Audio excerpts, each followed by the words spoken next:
নমস্কার বন্ধুরা, দিতির রান্নাঘর উইথ ব্লগ চ্যানেলে আপনাদের প্রত্যেককে স্বাগত। দেখুন, আজকে নিয়ে চলে এসেছি ভীষণ টেস্টি আমাদের সকলের প্রিয় ঘুগনি। আর আজকের এই ঘুগনিটাতে কিন্তু আমি চর্বি দিয়ে ঘুগনিটা করেছি। তাহলে বুঝতেই পারছেন খেতে এটা কতটা লোভনীয়, আর দেখে আপনারা কতটা বুঝতে পারছেন জানি না, এটা কিন্তু দেখতেও ভীষণ লোভনীয় হয়েছে।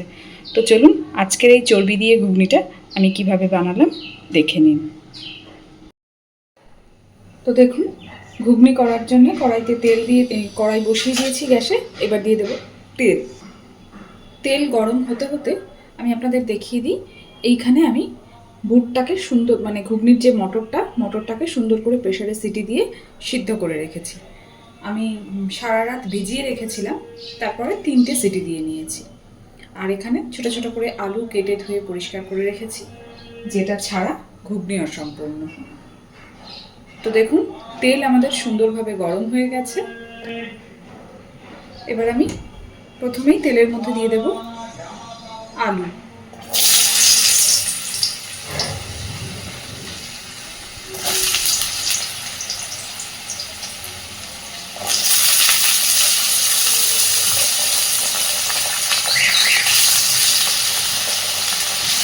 আলুটাকে সুন্দরভাবে ভেজে নেব।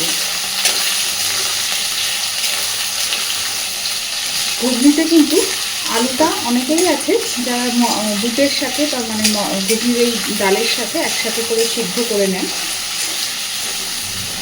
কিন্তু আমি সিদ্ধ করে করি না। ন্যাচারালি আমি এইভাবে আলু ভেজেই করি। তাতে করে কিন্তু ঘুগনির স্বাদটা আমার মনে হয় কোথাও না কোথাও অনেক বেশি ভালো হয়। আপনারাও এইভাবে একবার বাড়িতে আলু ভেজে ট্রাই করে দেখবেন। তো আলুটাকে আগে সুন্দর করে ভেজে নেব। দেখুন, আলুটা মোটামুটি 50% ভেজে নিয়েছি। এই পর্যায়ে এর মধ্যে আমি এবার দিয়ে দেব পেঁয়াজ কুচি আর কাঁচা লঙ্কা কুচি। বেশ অনেকটা পরিমাণেই আমি পেঁয়াজ আর কাঁচা লঙ্কা কুচি এখানে ব্যবহার করেছি।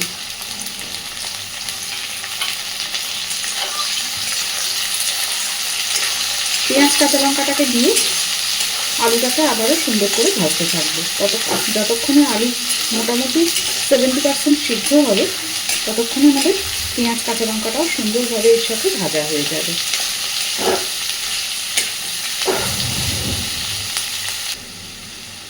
দেখুন বন্ধুরা, আলু পেঁয়াজ কাঁচা লঙ্কা সব কিছুকে আমি খুব সুন্দর করে ভেজে নিয়েছি। পেঁয়াজেও রং ধরে গেছে সুন্দর, আলুগুলো তো খুবই সুন্দর ভাজা হয়ে গেছে। এইবার এই পর্যায়ে আমি এর মধ্যে দিয়ে দেব আদা রসুন বাটা।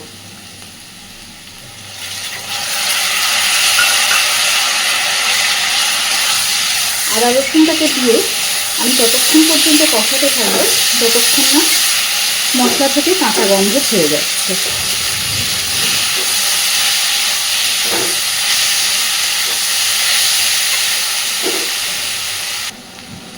দেখুন, আদা রসুন দিয়ে সুন্দর করে কষে নিয়েছি, মশলা থেকে কাঁচা গন্ধও ছেড়ে গেছে। এবার আমি একে একে সমস্ত বাকি মশলা এর মধ্যে দেব। তো প্রথমেই দিচ্ছি পরিমাণ মতো লবণ,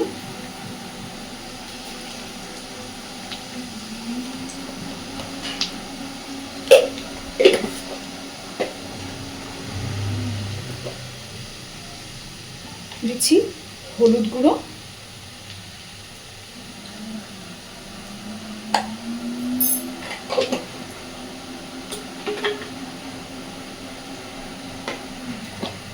এবার দিচ্ছি জিরে গুঁড়ো। এখানে আমি এই সময় জিরে গুঁড়োটা খুব বেশি পরিমাণে ব্যবহার করব না, কারণ আমি পরে একটু ভাজা জিরের গুঁড়ো এখানে ব্যবহার করব।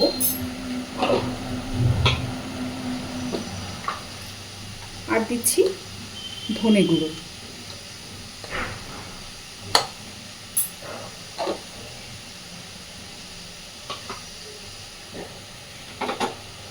এইবার দিয়ে দিচ্ছি লঙ্কা গুঁড়ো।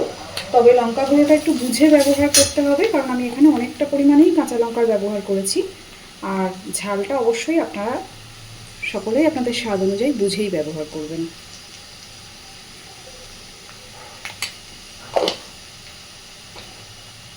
মশলা যাতে পুড়ে না যায়, দেব সামান্য একটু জল।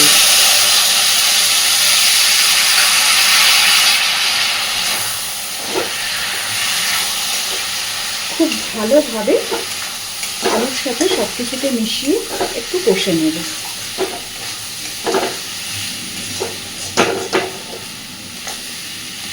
মোটামুটি যতক্ষণ না মশলা থেকে পুরোপুরি তেল ছাড়ছে।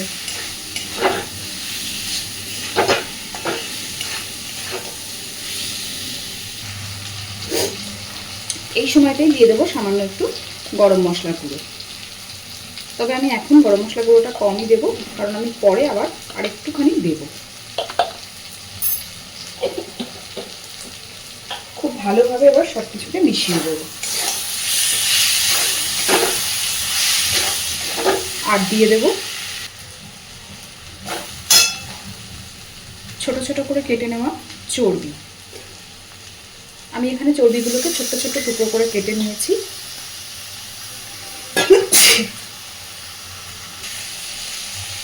তো চর্বিটাকে দিয়ে আলুর সাথে খুব সুন্দর করে কষিয়ে নেব। এই পর্যায়ে চর্বিটা দেওয়ার পরে আলুর সাথে এই মশলাটাকে বা চর্বিটাকে যত ভালো করে কষানো হবে, ঘুগনির স্বাদ কিন্তু ততটাই ভালো হবে। তাই একটু সময় নিয়ে ধৈর্য ধরে কষে নিতে হবে আগে।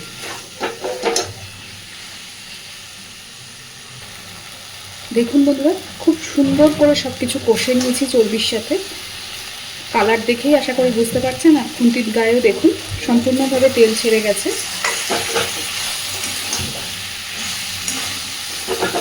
আপনারা ভিডিওতে কালারটা কতটা বুঝতে পারছেন আমি জানি না, কিন্তু সামনে থেকে কিন্তু কালারটা দেখেই বোঝা যাচ্ছে কষানোটা কতটা ভালো হয়েছে। তো এইবার আমি এর মধ্যে দিয়ে দেবো সিদ্ধ করে রাখা মটরটা।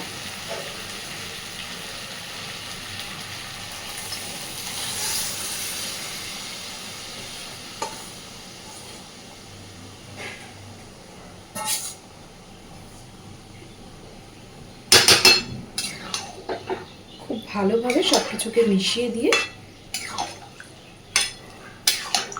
জল দিয়ে দেব, কারণ ন্যাচারালি যেহেতু চর্বি আছে তাই যখনই এটা খাওয়া হবে গরম করে করেই খেতে হবে। প্লাস ঘুগনি তো একটু গরম গরমই খেতে ভালো লাগে। আর ঘুগনিতে জলের পরিমাণটা কিন্তু একটু বেশিই ব্যবহার করতে হয়, তা না হলে যখন এটা ঠান্ডা হবে একদম বসে যাবে। তাই দিয়ে দিচ্ছি জল।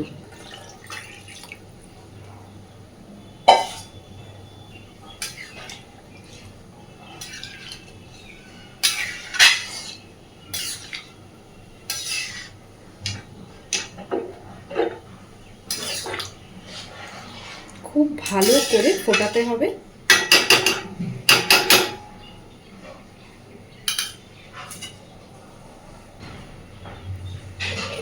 এই পর্যায়ে দিয়ে দেবো অল্প একটু চিনি। আপনারা চাইলে নাও দিতে পারেন।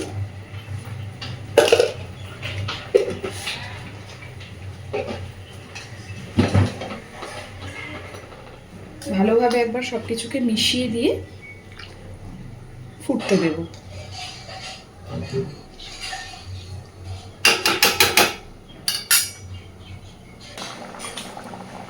দেখুন খুব সুন্দরভাবে ফুটছে, আর ঝোলটাও বেশ অনেকটাই কমে গেছে। এটা তো আমি প্রথমেই বলেছি একটু ঝোল অবস্থাতেই রাখতে হবে, তা না হলে ঠান্ডা হলে এটা অনেকটাই টেনে যাবে।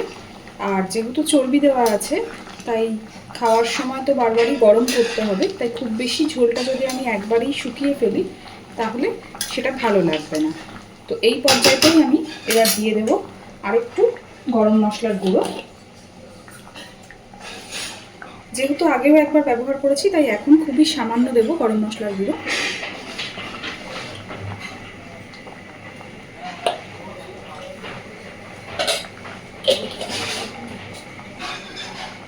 আর দেবো যেটা আমাদের ন্যাচারালি ঘুগনির মেন মশলা, যেটা ছাড়া ঘুগনিটাই সম্পূর্ণ অসম্পূর্ণ মনে হয়, দিয়ে দেবো ভাজা জিরের গুঁড়ো।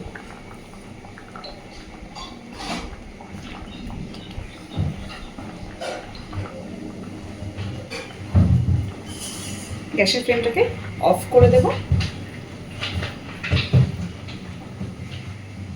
আর ভাজা জিরের গুঁড়োটা দেওয়ার পরে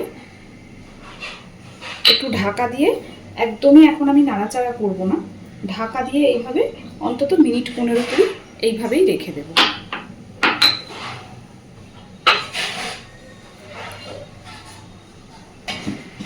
তো আজকের আমার এই ঘুগনির রেসিপিটা আশা করি আপনাদের ভালো লাগবে।